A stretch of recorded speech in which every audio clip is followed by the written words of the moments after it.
you so much. Pam?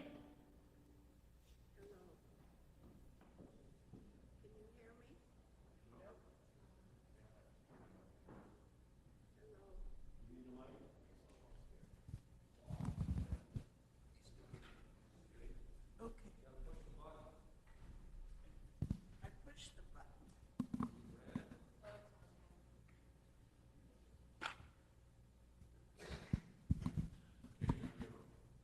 No, my birds did not bite me.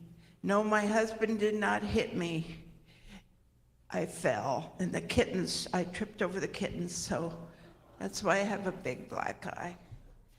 So, my name is Pam Jones, and I've lived in this area for 45 years. And 20 years ago, I did a mission trip plus to Russia, and I wanted to have you feel how I feel about this war, because I feel very differently. When I went to Russia, we took 8 students from prep, so that it took us 6 months to get ready, because I did the arts and crafts for over 200 children for 2 weeks. So we made little kits every day at prep, and we filled them with crayons or paint or fabric, whatever we used for the assignment that day. We also did leather craft, which we had to get with to use instead of hammers. So anyways, I have some pictures. This is my Russian hat made out of dog hair. And these are the students that went with us. Boy, the pictures are blurry. But anyway, some of you may know some of the students. There was Annabelle Torres, Tierra, Thomas. My son Ryan went. He had just gotten back from Peru, and he did the music. So there was a guy named Vernon from St. Helena. This was the Episcopalian Church's project. So we took 20 people, 69 suitcases, and a lot of projects to do. So what else do we have? Oh, this is a wooden church. We traveled around the second week and saw a few of the sightseeing. And these are some of the students. So the one thing I do want to share is how talented the people are.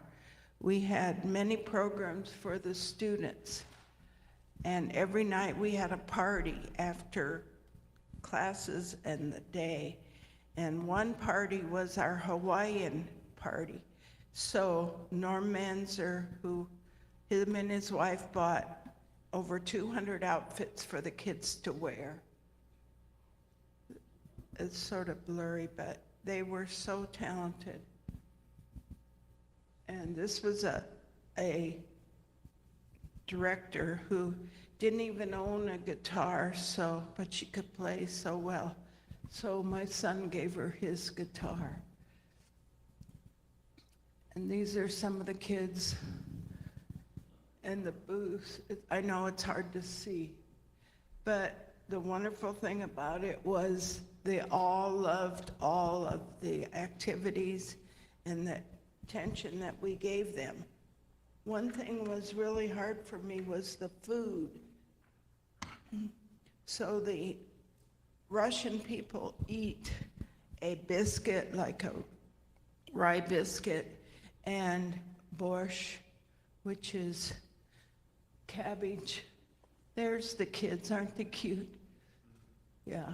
So anyways, they came in the clothes they had, and they had to wear them the whole time they were there. So they didn't even have bathrooms, so they just took a shower under a spigot. So the one thing that was hard for them was to get dried off and clean and ready to participate. We were 4 hours west of Moscow, and we stayed in a military camp, which was very primitive. And mostly our water came from the river, and our food was so hard to eat. If we didn't eat all of our food, the orphans were given what was left over. So they had very little to eat, poor things. Felt sorry for them. And if you're an orphan in Russia, when you get out, now the boy over there in the right corner with the military hat on, he just turned 17, and they told him he had to go in the Army. And every 17-year-old is in the Army. So he was crying to me, please take me home, please adopt me. And they're paid either with vodka, that's their pay for being in the military. So they all turn into alcoholics. You know, I'm not sure if things are like that today, but it was heartbreaking. We just enjoyed him so much. And some of you know Kathy Peterson, who husband owns Central Valley. She adopted 2 girls, and she had a hard time getting them here. Most of the girls end up living on the streets, and they sleep in a cot in the back of the cafe. At 17, they're released and no support. This was a little creative banner we did, and we did all kinds of creative things. So when we were on a trip one day, I went and I saw this artist that had done this painting. I have a slide of it, but can you see? Isn't it beautiful? I was told if I buy that, I would go to prison, because you're not allowed to buy from the people that are vendors. So the mafia followed us around every day and kept track of us. So I had one of the kids buy it. And I think I paid $50 for it. Isn't it beautiful? And I have some slides of the work that the students do. They look like plates. These are made out of paper mache, and the 16-year-olds all paint, and they're very, very delicate work. So I managed to get a few donated. Also, one thing, we had a camp doctor from Russia, and he had to see 500 patients a week or he wouldn't get paid. So if you needed a Band-Aid or if you wanted to cry, you just went to see. So the thing was, when we left, I had given gifts to most of the counselors and stuff, and I gave him, I don't know if it was maybe $75, and he cried. He says, I only make this every 2 months. So are there any more pictures? No, that's it. So one thing that every time I see all the Russian tanks coming into Ukraine, I think of the orphans. And there are so many orphans in Ukraine and in Russia, so they're sent to battle. And the program that we participated in was from the Episcopalian Church in St. Helena. They went for 4 years, and then they were banned from coming. And Norm Manzer was taken prisoner for a day because he wasn't supposed to be there, they said. So we had to raise all the money we could that we had to get him out of prison that day. So it's sort of not a free country like people think. No. And another trip I took, and I'll tell you someday, was to Africa and how it was. I taught school at Prep for 19 years and taught art at Napa College for years.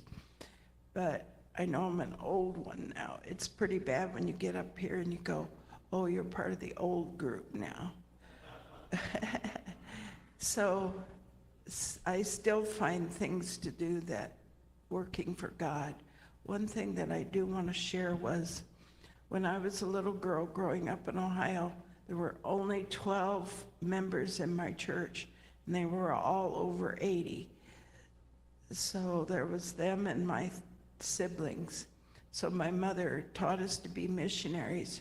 So every year we had to go in gathering in the cold.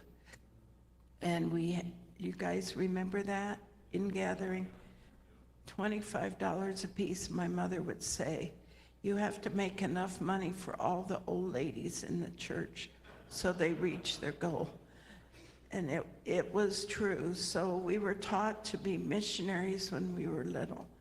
And today's children, I don't know if they get that, but at least they do mission trips.